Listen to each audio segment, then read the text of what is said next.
Alors, mes amis, bienvenue à une nouvelle vidéo de mise à jour sur la crypto. Le Bitcoin est actuellement à 105 000 dollars américains. Nous venons de passer un week-end très calme. Si l'on regarde l'évolution du prix, on voit que nous avons ici une énorme résistance maintenant autour de 105 800 dollars américains. Mais c'est aussi pour nous la résistance importante pour, honnêtement, rester haussier ici. Il y a toujours des rumeurs selon lesquelles Paul devrait apparemment démissionner aujourd'hui, mais ce ne sont vraiment que de toutes petites rumeurs. On voit de temps en temps quelques personnes sur Twitter qui postent ça. On va voir si cela se réalise vraiment. Ce serait bien sûr extrêmement haussier si quelqu'un nommé par Trump pouvait alors baisser les taux d'intérêt, mais pour l'instant, tout cela n'est que du opium. Mais avant de commencer, n'hésitez pas à laisser un like sur la vidéo, abonnez-vous à la chaîne si ce n'est pas déjà fait et bien sûr, jetez un œil au groupe Telegram gratuit de discussion et de signaux. Si vous avez envie d'avoir des mises à jour, des actualités et des signaux, n'hésitez pas à rejoindre le groupe Telegram gratuit de discussion et de signaux. Le lien se trouve gratuitement en bas dans la description de la vidéo. Et sinon, si vous cherchez encore une plateforme d'échange où vous pouvez trader tout ce dont nous parlons ici, inscrivez-vous volontiers sur ma plateforme partenaire Dinks. Le lien se trouve également en bas dans la description de la vidéo. Cela permet de soutenir la chaîne, ou plutôt moi-même. Voilà. Le Bitcoin est actuellement à 114 900 dollars US. Vous le voyez vous-même, pendant le week-end, il n'y a pas vraiment eu beaucoup de mouvements de prix ici, oui, c'est possible. Nous avons de nouveau formé une petite zone de range et notre support se situe toujours autour de 102 000 dollars US. Mais il faut préciser que nous sommes dans un nouveau mois, donc il y a aussi de nouveaux points pivots. Notre point pivot actuel est à 103 000 dollars US. Pour être complet, si l'on regarde vers le haut, on voit le pivot mensuelaire à 113 000 dollars US. Fait intéressant, vers le bas, le support S1 se trouve à 94 000 dollars US. Ce sont toutes ces zones de support que je peux très bien imaginer ce mois-ci, avec une issue plus positive vers le haut. Si l'on regarde de très près la clôture hebdomadaire ici, on voit que, d'accord, nous avons au moins clôturé au-dessus de cette bougie à environ 105 500 dollars US, donc une clôture hebdomadaire plutôt positive, et pour être complet, il y a aussi la clôture mensuelle. Elle n'était en fait pas si mauvaise non plus. Donc, ce qui était important, c'était de clôturer au-dessus de 102 400 dollars US. Ça, on l'a réussi. Bien sûr, on a maintenant cette mèche massive vers le haut, mais bon, on peut l'ignorer pour l'instant. Pour moi, c'est toujours un signe positif, ok, on pourrait encore voir un nouveau record historique ce mois-ci. Après, ça risque cependant de devenir compliqué. Pour aujourd'hui, comme je l'ai dit, tant que la tendance se maintient ici, ça va, tant qu'on reste dans cette fourchette. Pour avoir une action de pli haussière, il faut absolument qu'on remonte ici dans notre ancien triangle, ou triangle descendant, selon la façon dont on l'avait tracé. On avait déjà abordé ce sujet vendredi, on en avait parlé plus en détail, que ça aurait aussi pu être un triangle descendant ici. Les résistances vers le haut se situent à 100, oui, un peu en dessous de 108 000 jusqu'à environ 108 800 dollars américains, et vers le bas, la zone de support est autour de 102 000. Et ça me plairait même mieux pour ce lundi, parce qu'on a encore ici quelques mèches qui ne sont pas vraiment comblées, du moins sur le time frame de 4 heures.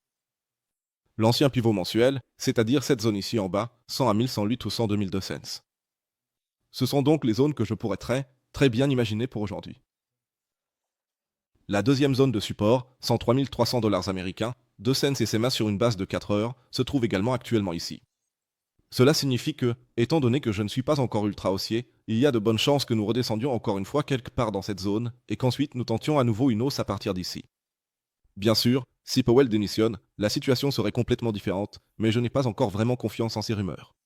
À mon avis, il y a beaucoup trop peu d'informations qui ont filtré pour cela, juste parce qu'hier une ou deux personnes ont posté à ce sujet sur X.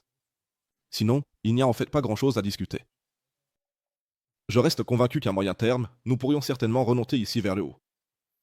Comme je l'ai dit, 113, 116 000 dollars américains reste clairement un objectif, surtout parce qu'ici, et je l'ai déjà dit la semaine dernière, je ne suis pas encore convaincu que nous allons maintenant assister à un énorme crack, car ce mouvement est beaucoup trop lent.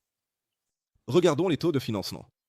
Il y a eu à nouveau plusieurs positions allant de liquider ces dernières heures, mais les taux de financement ont de nouveau augmenté pendant le week-end, ce qui pourrait aussi être un signe que nous pourrions d'abord voir ce mouvement vers le bas pour tous ceux qui sont passés en long pendant le week-end, avant, je dirais, de repartir fortement à la hausse.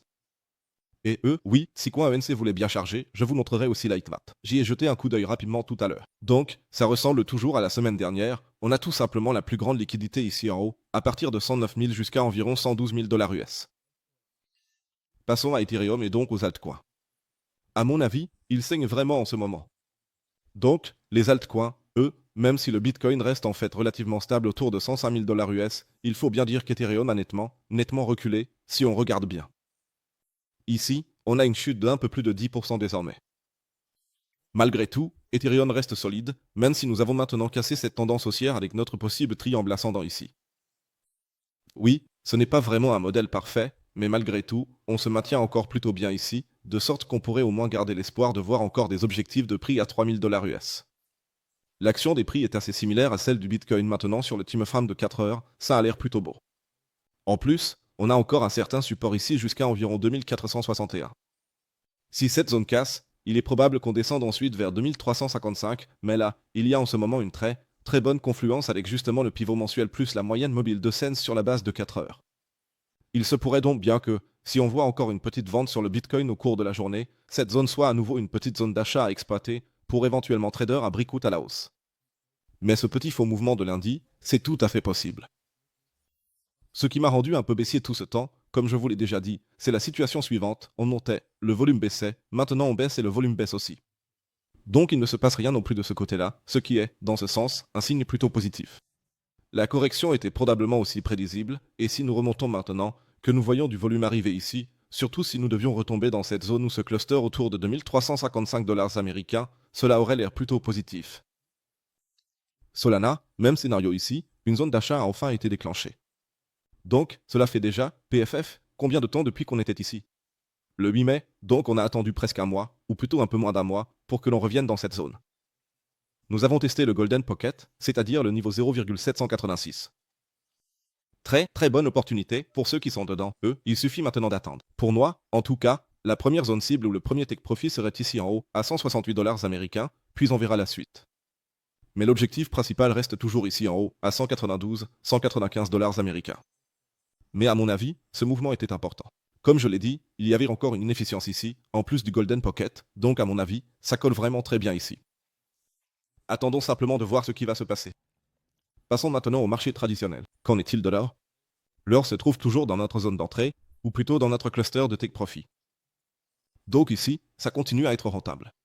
Nous avons déjà pris 2 take profit. Le troisième pourrait peut-être arriver aujourd'hui dans la journée. Donc l'or progresse vraiment très bien. On va voir, mais pour moi, comme je l'ai dit, le troisième take profit se situe ici en haut, autour de 3400 $ américains, quelque part dans cette zone. Avant cela, je ne ferai rien de plus. Nous avons 2 positions ouvertes, enfin, 2 take profit déjà réalisés. Le reste continue pour l'instant. Le DAX, oui, pour moi le DAX reste une arnaque totale, dont je ne m'y intéresse toujours pas, il n'y a tout simplement pas assez de mouvement à mon goût. Nous avons ici l'ancien pivot mensuel RA, les nouveaux doivent être actualisés à 9 heures, il faudra regarder ça demain, mais pour moi, le DAX n'est pas intéressant en ce moment.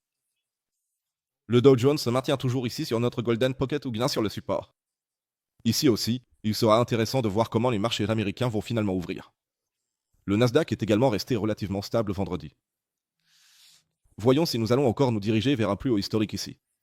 En tout cas, il ne reste vraiment plus beaucoup de chemin pour attiser, oui, pour entretenir l'espoir, il manque à peine 4% pour atteindre le plus haut historique. C'est facile, ou peut-être même qu'un simple mouvement en une journée pourrait suffire ici, ce qui pourrait alors à nouveau enthousiasmer les marchés crypto. Et pour finir, le S&P 500 a finalement bien terminé sa correction ici, il pourrait maintenant aussi viser un nouvel all-time high. Ah oui, non, maintenant vraiment pour finir, l'euro face au dollar américain, eh bien, il a raté de peu. On avait déjà abordé ce sujet la semaine dernière, je crois, jeudi. Si on arrive à reprendre une position d'entrée là en bas, alors il faudra continuer à privilégier le scénario long. Sinon, le train est probablement déjà parti, sauf si on forme une nouvelle zone d'orange ici et qu'on se fait rejeter à nouveau en haut. Dans ce cas, il y aurait encore une possibilité, ici en bas. Sinon, je pense que l'euro va continuer à monter pour l'instant. Sinon, c'est tout pour moi. Merci de m'avoir écouté ou regardé. On se retrouve peut-être plus tard pour une petite vidéo de mise à jour sur les altcoins, sinon je dirais que, c'est tout de mon côté. Laissez un like, abonnez-vous, rejoignez le groupe Telegram et on se retrouve, soit plus tard, soit demain.